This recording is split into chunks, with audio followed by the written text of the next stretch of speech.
नमस्कार दोस्तों।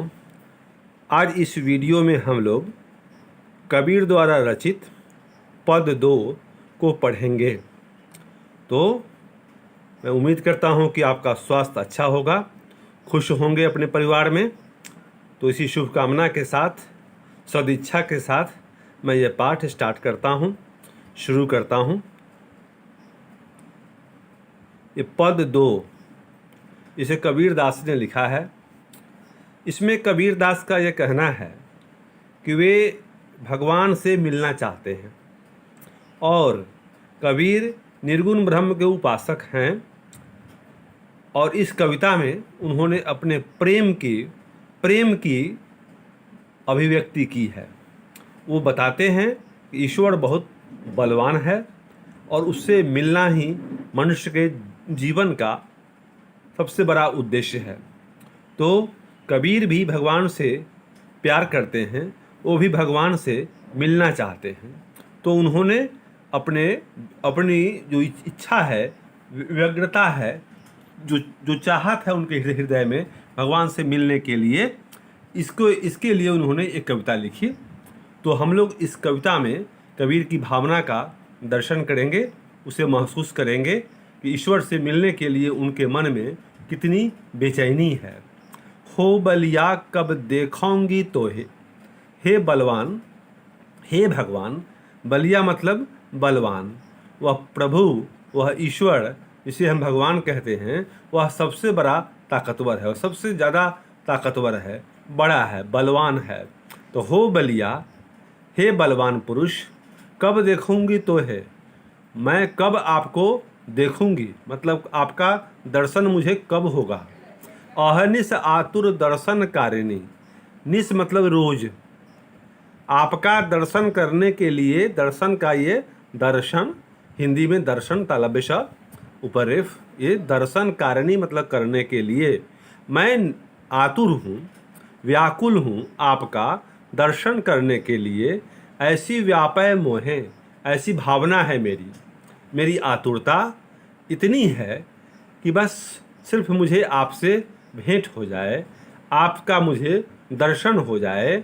आपका नाम तो बहुत सुना, आपका काम तो बहुत देखा, आपने मुझे जीवन दिया। सिर्फ मेरी इच्छा है कि अब आपसे मेरी भेंट हो जाए, मुलाकात हो जाए। नैन हमारे तुम्हको चाहें, हमारे नैन अब सिर्फ आपको ही देखना चाहते हैं। हर चीज़ में मुझे आपके ही दर्शन होते हैं। हे प्रभु, मुझे सांसारिक बातों की ज़रूरत अब नहीं है। मेरी इच्छा है कि मुझे आपके दर्शन हो। तुमको चाहें, मेरे नयन अब सिर्फ आपको देखना चाहते हैं।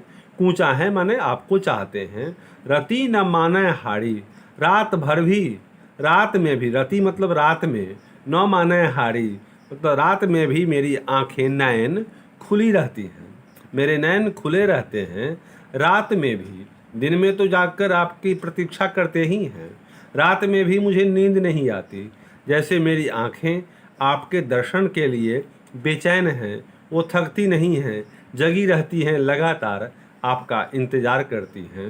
हे प्रभु, आप मुझे अपना दर्शन दीजिए।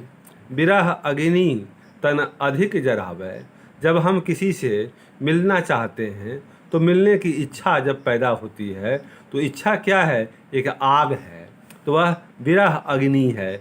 वह जब हम किसी उद्देश्य को प्राप्त होना चाहते हैं, उससे अलग रहते हैं, वह मिलता नहीं है, उसके लिए मन में इच्छा होती है, तीव्र चाहत होती है, तीव्र भावना होती है, तो उसे बोलते हैं विरह अग्नि। वह विरह की आग है। जब अपनी प्रेमिका से अलग रहे कोई, तो उससे बोलते हैं विरह अग्नि में तपना या जलना। तो कबीर यहाँ अपने प्रभु से अलग हैं, उनसे मिलना चाहते हैं, तो वो भी विरहाग्नि में जल रहे हैं। विरह, विरह मतलब विरह। तन अधिक जरावै, तन मेरा जलता रहता है। ऐसी लेहू विचारी, ऐसा आप विचार करें कि मेरी भावना, मेरा शरीर, सब कुछ आपके लिए समर्पित है। हम चाहते हैं कि आपसे हमारी मुलाकात हो, आप आवें और मुझे दर्शन दें। सुनहु हमारी दादी गोसाई, हे गोसाई, हे ईश्वर, हे श्रेष्ठ, अब जिन करहूँ बधिर। अब आप बधिर बन के बधिर मतलब जो कान से सुनता नहीं है, बहिर जिसको कहते हैं बहरा, तो बहरा बन के अब नहीं रहिए। अब मेरी भावना को सुनिए, अब मेरी आर्त पुकार को सुनिए, मेरी करुण पुकार को सुनिए। हे प्रभु, अब बधिर बनकर मत रहिए, अब आप मेरी आवाज़ सुने, मेरी भावना को स्वीकार करें।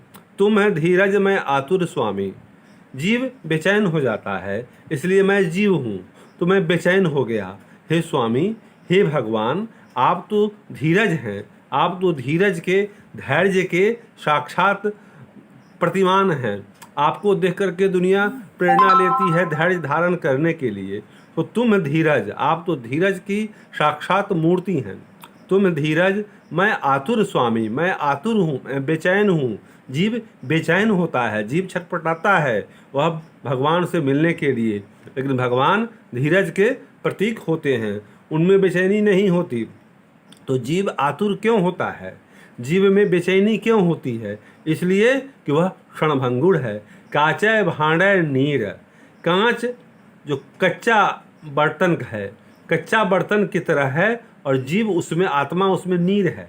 जीवन प्राण क्या है? जल की तरह है कच्चे बर्तन में, कच्चे बर्तन में रखे हुए जल की तरह। कांचय भांडय, भांडय मतलब बर्तन, और कांचय मतलब कच्चा, कच्चा बर्तन है जिसमें जल भरा है। मनुष्य का शरीर कांचय भांडे की तरह है, कच्चे बर्तन की तरह है, और प्राण उसमें नीर है। कभी भी वह बर्तन फूट सकता है, टूट सकता है, और मनुष्य के प्राण समाप्त हो जाएंगे, तो नीर बह जाएगा। तो इसलिए हे स्वामी, आप मुझे अपना दर्शन दे। बहुत दिनन के बिछुरै माधव, ये कबीर ने यहाँ माधव का यूज किया है, प्रयोग किया है। तो माधव का मतलब भगवान कृष्ण। तो ये सगुण ब्रह्म के उपासक की बात यहाँ नहीं हुई। इसका मतलब ये नहीं है कि भगवान कृष्ण की उपासना करते हैं, बल्कि वो मुसलमान होकर के हिंदू उदाहरण लेते हैं। इसका मतलब है कि वो धर्मनिरपेक्षता की मिसाल प्रस्तुत करते हैं। वो भिन्न भिन्न धर्म के उदाहरण को उन्होंने स्वीकार किया है अपने भिन्न भिन्न कविताओं में। यहाँ माधव को उन्होंने स्वीकार किया, इसका मतलब कि वो हिंदू जो भगवान हैं उनको उन्होंने स्वीकार किया, मतलब उनके अंदर धार्मिक कट्टरता नहीं है। उन्होंने सब धर्म के प्रति समभाव दिखाया है इस माधव के उपयोग के द्वारा। तो बहुत दिनन के बिछुरै माधव, हे ईश्वर, हे माधव, बहुत दिनों से हम लोग अलग हैं। जब जन्म लिए थे, जब वहाँ से आए थे आपके यहाँ से, तब उसके बाद आपसे मुलाकात नहीं हुई, आपसे भेंट नहीं हुई। बहुत दिनन के बिछुरै माधव, बहुत दिनों से आपसे बिछड़े हुए हैं। मन नाह बांधै धीर, मन में धैर्य नहीं है, मन में धीरज नहीं मिल रहा है। इसलिए आप आइए और दर्शन दीजिए। देह छाता तुम्हें मिलहु कृपा करी। हे प्रभु, देह के रहते ही इसी देह में आप आइए और मुझसे मिलिए, मुझे अपना दर्शन दीजिए। यह देह जब खत्म हो जाएगी तो अब मिलने का मज़ा नहीं है, क्योंकि विरह की पीड़ा इसी देह ने झेली है, तो फिर आपसे मिलने का लाभ भी इसी देह में मिलना चाहिए। देह छता तुम मिलहु कृपा करी, इसी देह में आप मुझे दर्शन दे। आरतिवंत कबीर, नहीं तो आपको कहा जाता है कि आप लोगों के दुख को दूर करने वाले हैं, तो आप कबीर के दुख को भी दूर कीजिए। हे भगवान, आप तो आर्तनाद करने वाले हैं, आर्तनाद जो होता है उसको सुनने वाले हैं। आप लोगों की पीड़ा सुनते हैं, जीवों की पीड़ा सुनते हैं, तो आप मेरी पुकार भी सुनिए और मुझे दर्शन दीजिए। तो इस पद में कबीर के प्रेम को हमने देखा, कबीर का समर्पण भाव, भगवान से मिलने की उनकी इच्छा इस पद में प्रदीप्त हुई है, मुखरित हो रही है।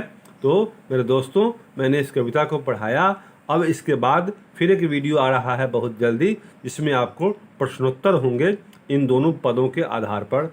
तो मुझे लगता है मैंने आपको ये पढ़ाया, और आपका दिन मंगलमय हो। धन्यवाद।